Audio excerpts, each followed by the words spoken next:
Hello friends, good morning.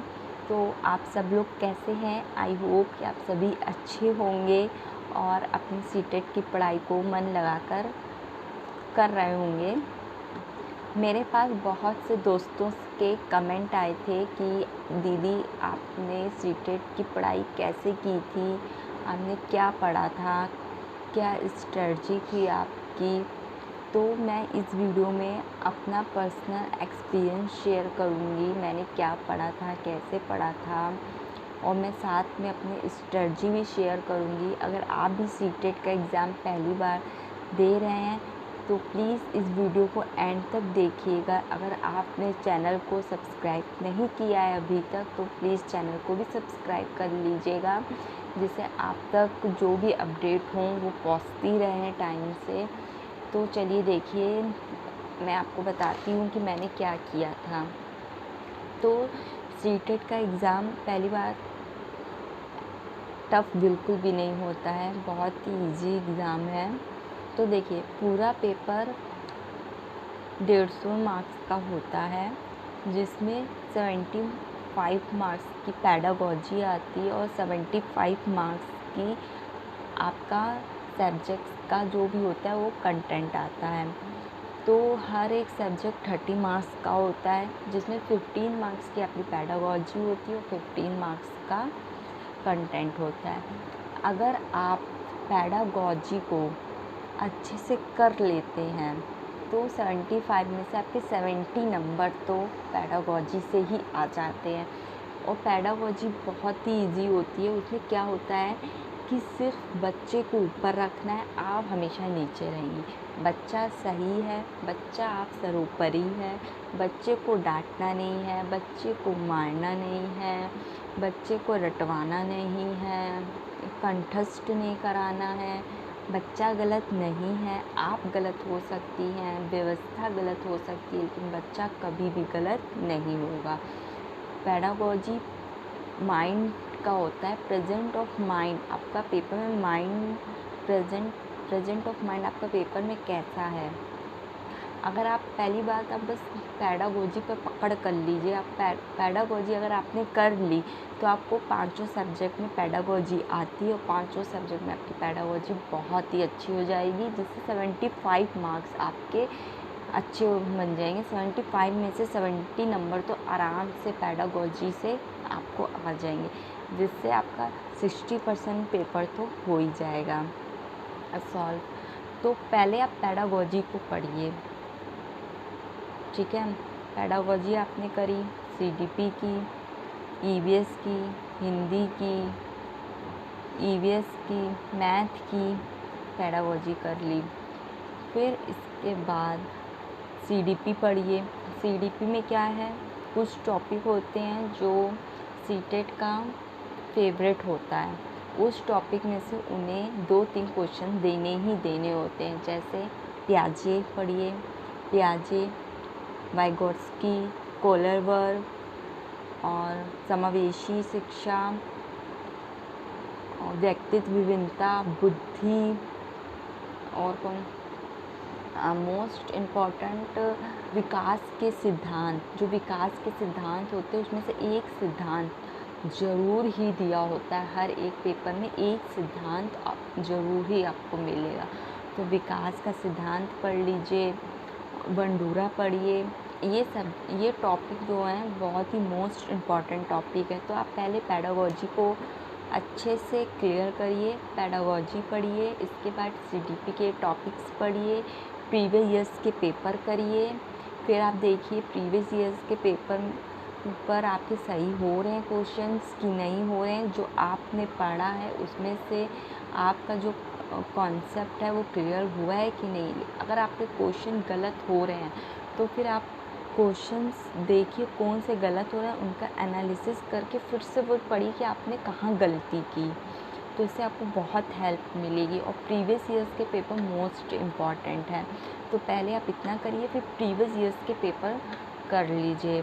जैसे आप एक टाइम टेबल बना लीजिए कि 2 से 3 दिन में आप अपनी पेडागोजी कर लीजिए। फिर आप ये क्या होते हैं, एक एक दिन के टॉपिक हैं, अगर आप एक एक दिन में भी एक एक टॉपिक उठा के पढ़ लेंगे ना तो भी आपका हो जाएगा। तो आप सीडीपी के टॉपिक कर लीजिए, फिर उसके बाद सीडीपी के प्रीवियस ईयर्स लगा लीजिए, ऐसे करिए। फिर इसके बाद आता है हिंदी। हिंदी और संस्कृत में क्या होता है, 15 मार्क्स का पैराग्राफ आता है, उसको पढ़ने की बिल्कुल भी ज़रूरत नहीं है। पैराग्राफ से ही आपको क्वेश्चंस दिए होते हैं, उसी में से आपको आंसर छांटने होते हैं, जो कि बहुत इजी होते हैं, आसानी से छांट लोगे आप लोग। बस क्या होता है, 1-2 बार पैराग्राफ को अच्छे से आप लोग पढ़ लीजिए, तो उसी में से आपको मिलते जाएंगे आंसर। पहले आप क्वेश्चन पढ़िए, फिर आप पैराग्राफ में से ढूंढ लीजिएगा, तो बहुत जल्दी मिल जाते हैं। और फिर क्या होता है, 50 मार्क्स का पैराग्राफ आता है, तो 15 मार्क्स की हिंदी में भी पेडागोजी आ जाती है, जो आपने पेडागोजी कर ही रखी होगी, हिंदी हो गई। ऐसे ही संस्कृत में भी होता है, 15 मार्क्स का पैराग्राफ आएगा एंड 15 मार्क्स की पेडागोजी आती है, वो आपने कर लिया। ईवीएस, अब ईवीएस में क्या है, एंड 50 मार्क्स का तो आपका पेडागोजी आएगा एंड 15 मार्क्स का आपका NCERT base 1 to 5th class के क्वेश्चन आंसर आते हैं। आप एनसीईआरटी की नोट्स होंगे, एंड मैंने भी एनसीईआरटी के अपने जितने भी नोट्स थे वो मैंने टेलीग्राम चैनल पे सेंड किए हुए हैं। आप टेलीग्राम चैनल को जाके ज्वाइन कर लीजिएगा, मैं नीचे डिस्क्रिप्शन बॉक्स में अपने टेलीग्राम का लिंक दे दूँगी। आप वो टेलीग्राम को ज्वाइन करके उसमें एनसीईआरटी के जितने भी आपके नोट्स हैं आप वो पढ़ लीजिए। एनसीईआरटी से बाहर कुछ नहीं आता, आप मोस्ट इम्पॉर्टेंट ईवीएस की एनसीईआरटी ही है, आप उसको पढ़ लीजिए, ज़्यादा नहीं है। एनसीईआरटी के नोट्स आप आराम से पढ़ सकते हो, उसी में से ही आ जाएगा। और पेडागोजी होती है, 15 मार्क्स की पेडागोजी, 15 मार्क्स के एनसीईआरटी के नोट्स में से एनसीईआरटी के क्वेश्चन आंसर आ जाएंगे। बच्चा फिर मैथ, अगर जिन बच्चों को मैथ से डर लगता है कि मैथ टफ़ होती है, जैसे कि जो बच्चे 8 क्लास के बाद मैथ नहीं पढ़ते उनके लिए मैथ टफ़ होती है, उनको नहीं समझ में आती, तो मैथ से भी डरना नहीं है, क्योंकि मैथ में भी 15 मार्क्स की आपकी पेडागोजी आएगी। अगर आपने पेडागोजी अच्छे से कर ली तो 15 में से 10 मार्क्स 10, 11, 12 तक तो आपके आ जाएंगे, 11 से 12 तो पेडागोजी में आ ही जाएंगे। और फिर जो सम्स होते हैं, 50 मार्क्स कंटेंट आता है, जो उसमें से सम्स भी होते हैं वो भी बहुत इजी आते हैं। 15 में से आप 5-6 तो सम्स कर ही लोगे, बहुत इजी सम्स होते हैं, क्लास 5th के बेस से ही होते हैं, ज़रा टफ सम्स भी नहीं होते हैं। तो आपके अगर आपने पेडागोजी और थोड़ी सी बेस मैथ कर ली तो आपके 30 में से 25 तक तो आ ही जाएंगे। तो अगर आपके ज़्यादा ही वीक है तो 20 तक तो आपके नंबर आ ही जाएंगे, अगर आपने पेडागोजी अच्छे से कर ली। तो पेडागोजी मैथ में 15 मार्क्स की आती ही आती है। आप ये सोचो कि पूरे 30 मार्क्स मैथ के सम्स आएंगे, नहीं, उसमें भी 15 मार्क्स की पेडागोजी आती है। तब आपको क्या करना है, मैंने क्या किया था, जब मैंने सीटेट का एग्ज़ाम दिया था तो पहले मैंने पेडागोजी को अच्छे से पढ़ा था। पेडागोजी आप अच्छे से पढ़िए, पेडागोजी क्योंकि 75 मार्क्स की होती है, यही आपके पेपर का स्ट्रॉन्ग पॉइंट है। अगर आपने 75 मार्क्स की पेडागोजी को पढ़ लिया, जिसमें से आपके 70 मार्क्स पेडागोजी से आ गए, तो फिर बच्चा क्या, फिर आप तो पास हो ही जाओगे। तो पहले आप पेडागोजी को अच्छे से पढ़ लीजिए। पेडागोजी आपने पढ़ी, फिर उसके बाद सीडीपी पढ़िए, जो मेन टॉपिक हैं मैंने अभी बताए हैं वो आप मेन टॉपिक पढ़ लीजिए। और फिर हिंदी एंड संस्कृत के पेडागोजी हैं, उसमें भी वो 15 मार्क्स का पैराग्राफ है। ईवीएस का बस एनसीईआरटी के 1st to 5th में से क्वेश्चन आंसर आते हैं, वो पढ़ कर लीजिए। स्टेटमेंट्स हैं, उसको अच्छे से पढ़ लीजिए। ईवीएस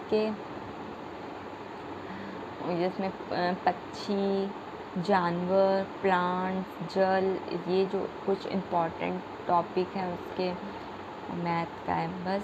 फिर प्रीवियस ईयर्स आप करिए कि प्रीवियस ईयर्स के जो आपने पढ़ा है वो उसमें से आपके सही हो रहे हैं क्वेश्चंस कि नहीं, प्रीवियस ईयर्स कर लीजिए। प्रैक्टिस जितना हो सके आप प्रैक्टिस सेट करिए, बस जितना हो सके प्रैक्टिस सेट करिए। प्रैक्टिस सेट से ये होता है कि आपको क्वेश्चंस तरीका पता चल जाता है कि कैसे क्वेश्चंस आते हैं। जैसे इसमें ये ध्यान रखने वाली बहुत बात होती है कि नेगेटिव, अगर क्वेश्चन नेगेटिव में है तो आपका आंसर भी नेगेटिव में होता है। और ज़्यादातर क्या होता है कि हम लोग क्वेश्चंस नहीं देख पाते नहीं को, उसमें क्या होता है हम लोग मिस्टेक कर जाते हैं। अगर हमने नहीं देख पाए नॉट जो होता है तो उसमें हम आंसर दे देते हैं अपना पॉजिटिव में। तो प्रैक्टिस सेट से हमारी ये गलती सुधर जाती है। जितना हम प्रैक्टिस सेट करेंगे तो हमारी ये गलती सुधरेगी कि हम ध्यान देंगे। अगर क्वेश्चन निगेटिव में है तो हमें आंसर भी निगेटिव में देना है, अगर क्वेश्चन पॉजिटिव में है तो हमें भी आंसर पॉजिटिव में देना है। और निगेटिव पॉजिटिव एक टैग वर्ड होते हैं, उससे भी आधी पेडागोजी आपकी हो जाती है। और टैग वर्ड को मैंने अपने टेलीग्राम चैनल पे सेंड किया हुआ है। अगर आपको भी वो टैग वर्ड चाहिए तो आप टेलीग्राम लिंक पर ज्वाइन कर लीजिए। टेलीग्राम लिंक मैंने नीचे डिस्क्रिप्शन बॉक्स में दिया है, या फिर मैं कमेंट में पिन कर दूँगी, कमेंट में पिन करूँगी तो फिर आप वहाँ से ज्वाइन कर लीजिएगा। आप ज़्यादा नहीं, दिन में कम से कम 5 से 6 घंटे भी पढ़ेंगे तो आपका आराम से सीटेट का एग्ज़ाम हो जाएगा। आराम से सीटेट का एग्ज़ाम आपका पास हो जाएगा। आपको ज़्यादा हेडेक नहीं लेनी है, बस आप आराम से कूल माइंड होकर पढ़िए। अगर आप ज़्यादा नहीं पढ़ पाते तो आप एक सब्जेक्ट पढ़िए। पहले CDP पढ़ लीजिए, फिर EVS पढ़ लीजिए, फिर मैथ पढ़ लीजिए, फिर हिंदी पढ़ लीजिए, फिर संस्कृत पढ़ लीजिए, या इंग्लिश जो भी आपने लिया हो उसको पढ़ लीजिए। एक दिन में अगर आप एक सब्जेक्ट भी आराम से पढ़ेंगे तो भी हो जाएगा। तो अब मैं अपनी स्ट्रेटजी बताती हूँ कि मैंने क्या किया था। तो मैंने सबसे पहले अपना पेडागोजी को क्लियर किया था। पेडागोजी को मैंने अच्छे से समझा था, उसके नोट्स बना लिए थे, वन लाइनर टाइप के, एक लाइन में नोट्स लिख लिए थे। उसको अच्छे से पढ़ा, फिर लिखने के बाद फिर 1-2 बार रीड करा, तो उससे मेरा पेडागोजी का कॉन्सेप्ट क्लियर हो गया था कि कब क्या सही होता है। जैसे बच्चे सही होते हैं हमेशा, टीचर गलत हो सकती है लेकिन बच्चों को हमेशा ऊपर रखना है। बच्चे सही हो सकते हैं, बच्चों को अवसर देना है, बच्चों को बोलने का मौका देना है, बच्चों को मारना नहीं है, पीटना नहीं है, डांटना नहीं है, कंठस्थ नहीं कराना, रटवाना नहीं है। तो ये सब पहले मैंने 1 लाइनर अपनी पेडागोजी के नोट्स में लिख लिया था, 1 लाइन में। तो आप उसको रीड कर लीजिए, वो आपके हर एक सब्जेक्ट में काम आ जाता है, सारे सब्जेक्ट में काम आएगा। तो मैंने पहले अपनी पेडागोजी को स्ट्रॉन्ग किया, ठीक है। अगर आप भी ऐसा पढ़ना चाहते हैं तो आप भी ऐसे पढ़ सकते हैं कि पहले आप पेडागोजी को पढ़िए, उसको समझिए, क्लियर करिए, तो आपको बाकी सब्जेक्ट भी आराम से समझ में आ जाएंगे। तो आप पहले पेडागोजी को पढ़ के आप अपने शॉर्ट नोट्स बना लीजिए, 1 लाइनर बना लीजिए, एक लाइन में आप लिख लीजिएगा। फिर स्टेटमेंट्स कुछ होते हैं वो स्टेटमेंट लिख लीजिए। फिर उसके बाद CDP की कॉन्सेप्ट जो थ्योरी होती हैं उनको समझ लीजिए, फिर मैंने उनको समझा। फिर उसके बाद हिंदी और संस्कृत में, मैंने संस्कृत ली थी तो हिंदी और संस्कृत में तो कुछ पढ़ने वाला था ही नहीं, क्योंकि आप पठित आता है तो बिना पढ़े हो जाता है। और रही 15 मार्क्स की पेडागोजी, तो मैंने पहले ही कर ली, तो हिंदी ऐसे हो गई, संस्कृत भी ऐसे हो गई।